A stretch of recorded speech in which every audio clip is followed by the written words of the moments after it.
আসছে পুজোয় প্রেক্ষাগৃহে রঘু ডাকাত মুক্তির প্রস্তুতি নিচ্ছেন টলিউড সুপারস্টার দেব। ছবির প্রথম গান জয়কালী মুক্তি পেয়েছে আগেই। নতুন খবর হলো এবার অনলাইনে প্রকাশ পেল ছবিটির রোমান্টিক গান ঝিলমিল লাগে রে। নতুন এই গানটিতে রূপকথার প্রেমে এক ঝলক প্রকাশ করলেন দেব ও ইধিকা পাল। গানটি গেয়েছেন ঈশান মিত্র, সুস্মিতা চক্রবর্তী। গানটির কথা লিখেছেন প্রসেন আর সঙ্গীত পরিচালনা করেছেন নীলায়ন চট্টোপাধ্যায়। অনলাইনে গানটির এক ঝলক মুক্তি পেলেও পুরো গানটি এখনও মুক্তির অপেক্ষায়। কপালে সিঁদুরের টিকা, প্রতিবাদী চোখ, ঝাঁকড়া চুল উড়িয়ে রঘু ডাকাত হয়ে পর্দায় আগুন ধরাতে প্রস্তুত এখন দেব।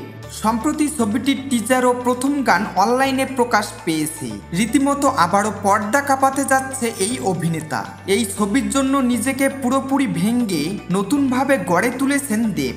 SVF ও দেব এন্টারটেনমেন্ট ভেঞ্চার্সের প্রযোজনায় ছবিটি নির্মাণ করেছেন ধ্রুব বন্দ্যোপাধ্যায়। ছবিটির মুখ্য ভূমিকায় আছেন দেব ও ইধিকা পাল। আসছে পুজোয় প্রেক্ষাগৃহে মুক্তি পাবে ছবিটি।